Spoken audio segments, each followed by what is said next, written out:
Canada ਵਿੱਚ Justin Trudeau ਸਰਕਾਰ ਦੌਰਾਨ ਕਈ ਲੱਖ ਡਾਲਰ ਇੱਕ ਨਿੱਜੀ ਕੰਪਨੀ ਤੋਂ ਸਲਾਹਕਾਰਾਂ ਤੇ ਖਰਚੇ ਗਏ ਨੇ। ਇੱਕ ਰਿਪੋਰਟ ਜਾਰੀ ਹੋਈ ਹੈ ਜਿਸ ਵਿੱਚ ਦਾਅਵਾ ਕੀਤਾ ਗਿਆ ਹੈ ਕਿ ਮੈਕਿੰਜ਼ੀ ਤੇ ਕੰਪਨੀ ਜੋ ਸਲਾਹਕਾਰ ਮੁਹੱਈਆ ਕਰਵਾਉਣ ਵਾਲੀ ਕੰਪਨੀ ਹੈ, ਜਦੋਂ ਤੋਂ ਟਰੂਡੋ ਸਰਕਾਰ ਸੱਤਾ ਵਿੱਚ ਆਈ ਹੈ ਸਾਲ 2015 ਤੋਂ ਇਸ ਕੰਪਨੀ ਨੂੰ ਮਿਲੇ ਠੇਕਿਆਂ ਦੇ ਵਿੱਚ ਬਹੁਤ ਜ਼ਿਆਦਾ ਵਾਧਾ ਹੋਇਆ ਹੈ ਕਿ ਕਈ ਲੱਖ ਡਾਲਰ ਇਸ ਦੇ ਉੱਤੇ ਖਰਚੇ ਗਏ ਨੇ। ਪਬਲਿਕ ਸਰਵਿਸ ਵਿਭਾਗ ਤੋਂ ਜਾਰੀ ਅੰਕੜਿਆਂ ਮੁਤਾਬਕ ਮੈਕਿੰਜ਼ੀ ਨੂੰ ਕੈਨੇਡਾ ਸਰਕਾਰ ਦੇ ਵੱਲੋਂ 22 ਲੱਖ ਡਾਲਰ ਦੇ ਫੈਡਰਲ ਸਰਕਾਰ ਤੋਂ ਕੰਟਰੈਕਟ ਉਦੋਂ ਮਿਲੇ ਸੀ ਜਦੋਂ ਹਾਰਪਰ ਸਰਕਾਰ ਸੱਤਾ ਵਿੱਚ ਸੀ, ਪਰ ਇਸੇ ਕੰਪਨੀ ਨੂੰ 66 ਲੱਖ ਡਾਲਰ ਦੇ ਕੰਟਰੈਕਟ ਮਿਲੇ ਜਦੋਂ ਤੋਂ ਟਰੂਡੋ ਸਰਕਾਰ ਸੱਤਾ ਵਿੱਚ ਆਈ ਹੈ।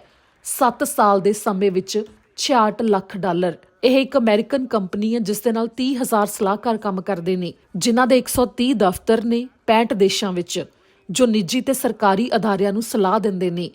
ਇਸੇ ਦੇ ਉੱਤੇ ਕੰਜ਼ਰਵੇਟਿਵ ਲੀਡਰ ਪੀਅਰ ਪੋਲੀਐਵ ਲਗਾਤਾਰ ਜਸਟਿਨ ਟਰੂਡੋ ਨੂੰ ਸਵਾਲ ਕਰ ਰਹੇ ਨੇ ਕਿਉਂਕਿ ਇਨ੍ਹਾਂ ਸਲਾਹਕਾਰਾਂ ਨੂੰ ਇੱਕ ਘੰਟੇ ਲਈ $1,500 ਦੇ ਕਰੀਬ ਦਿੱਤੇ ਗਏ ਨੇ। ਇੱਥੋਂ ਤੱਕ ਕਿ ਕੈਨੇਡਾ ਦੇ ਇਮੀਗ੍ਰੇਸ਼ਨ ਵਿਭਾਗ ਨੇ ਹੀ ਸਾਲ 2015 ਤੋਂ ਹੁਣ ਤੱਕ ਮੈਕਿੰਜ਼ੀ ਕੰਪਨੀ ਨੂੰ $24.5 ਮਿਲੀਅਨ ਦੇ ਕੰਟਰੈਕਟ ਦਿੱਤੇ ਨੇ, ਜਿਸ ਵਿੱਚ ਕੰਜ਼ਰਵੇਟਿਵ ਲੀਡਰ ਵੱਲੋਂ ਸਪਸ਼ਟ ਤੌਰ ਦੇ ਉੱਤੇ ਇਸ ਕੰਪਨੀ ਤੇ ਲਿਬਰਲ ਸਰਕਾਰ ਦੇ ਦਰਮਿਆਨ ਦੇ ਸਬੰਧ ਉੱਤੇ ਸਵਾਲ ਚੁੱਕੇ ਜਾ ਰਹੇ ਨੇ। ਇਸੇ ਨੂੰ ਲੈ ਕੇ ਪਾਰਲੀਮੈਂਟ ਵਿੱਚ ਇਸ ਸੈਸ਼ਨ ਦੇ ਪਹਿਲੇ ਦਿਨ ਲਗਾਤਾਰ ਸਵਾਲ ਕੀਤੇ ਗਏ ਤੇ ਪੀਅਰ ਪੋਲੀਐਵ ਨੇ ਪ੍ਰਧਾਨ ਮੰਤਰੀ ਜਸਟਿਨ ਟਰੂਡੋ ਨੂੰ ਇਸੇ ਕੰਪਨੀ ਦੇ ਨਾਮ ਦੇ ਉੱਤੇ ਬਾਰ-ਬਾਰ ਘੇਰਨ ਦੀ ਕੋਸ਼ਿਸ਼ ਕੀਤੀ, ਜਿਸ ਦਾ ਕਿ ਪ੍ਰਧਾਨ ਮੰਤਰੀ ਜਸਟਿਨ ਟਰੂਡੋ ਨੇ ਕੋਈ ਵੀ ਠੋਸ ਜਾਂ ਸਪਸ਼ਟ ਜਵਾਬ ਨਹੀਂ ਦਿੱਤਾ, ਜਿਨ੍ਹਾਂ ਨੇ ਹਰ ਸਵਾਲ ਦੇ ਜਵਾਬ ਵਿੱਚ ਆਪਣੇ ਵੱਲੋਂ ਕੀਤੇ ਗਏ ਕੰਮਾਂ ਦਾ ਜ਼ਿਕਰ ਕੀਤਾ ਕਿ ਸਰਕਾਰ ਵੱਲੋਂ ਮਿਡਲ ਕਲਾਸ ਲੋਕਾਂ ਦੇ ਵਾਸਤੇ ਕਿਹੋ ਜਿਹੇ ਕਦਮ ਚੁੱਕੇ ਗਏ ਨੇ, ਕਿਹੜੇ-ਕਿਹੜੇ ਪ੍ਰੋਗਰਾਮ ਲਿਆਂਦੇ ਗਏ ਨੇ ਤੇ ਕਿਵੇਂ ਉਹਨਾਂ ਵੱਲੋਂ ਮਦਦ ਮੁਹੱਈਆ ਕਰਵਾਈ ਜਾ ਰਹੀ ਹੈ।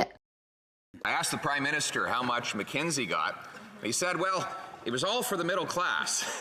He's always had difficulty defining what the middle class is. Now we know his definition.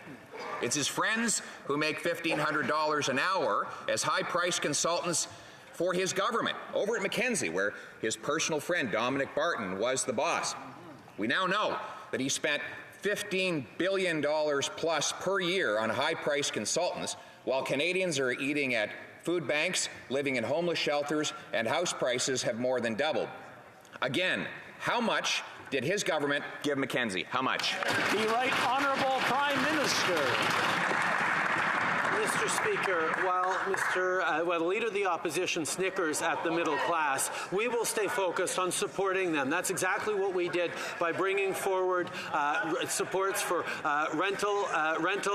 low-income renters, supports for families to send their kids to the dentist. These are things that the Conservative Party voted against, just as they stood against the Canada Child Benefit, just as they stood against help for seniors, just as they've continued to stand against investments that have Canadians' backs before the pandemic, through the pandemic, and since the pandemic. We will continue to be there for Canadians.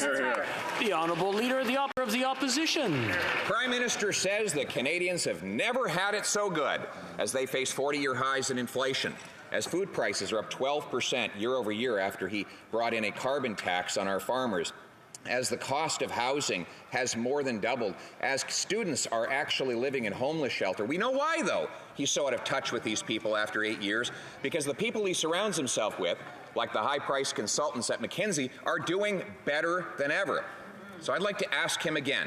This company did work of little or no value according to his own public servants.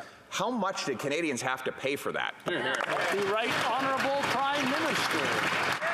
Mr. Speaker, on the contrary, Canadians are struggling right now with high inflation caused by global crises, with interest rates, with disruptions in the global supply chains, and that's why we've stepped up to support Canadians. Despite Conservative politicians voting against it, we've been able to keep investing in Canadians while maintaining the best balance sheet in the G7. We have the lowest debt to GDP ratio, the lowest deficit of all our G7 partners, and we've put that to work to support the Canadians who need it most. We will continue to be there for the middle class and people working hard to join it.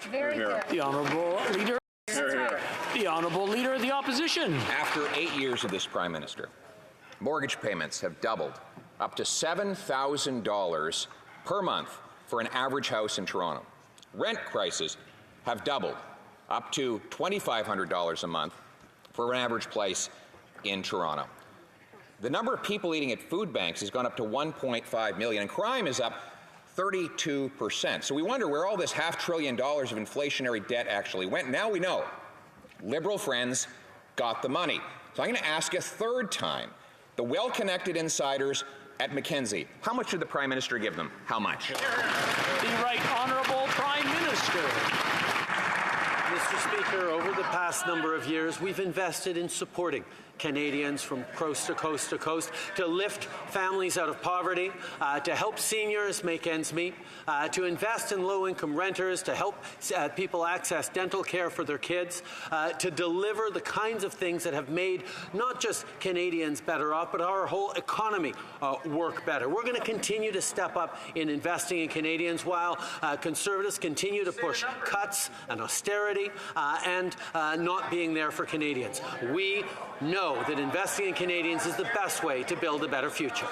The Honourable Leader of the Opposition. Well, they finally got him to admit that Canadians are suffering, and it's after 8 years of this Prime Minister. After 8 years of this Prime Minister, we have 40-year highs in inflation. We have 32% increase in crime. We have the TTC transit system in downtown Toronto overtaken by crime.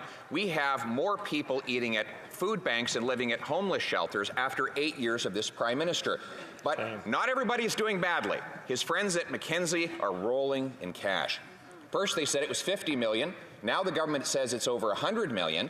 We want to know the real number. Will the Prime Minister finally answer the question? How much did he give McKinsey? The Right Honourable Prime Minister.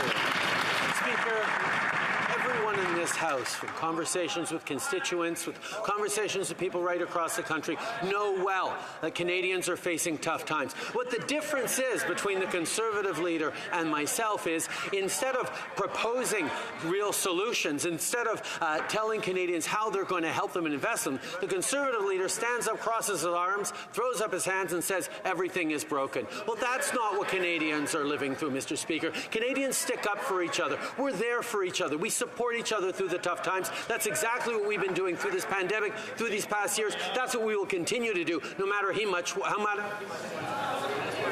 L'honorable député de Belleuil. The Honourable Member for Belleuil-Chambly. Mr. Speaker.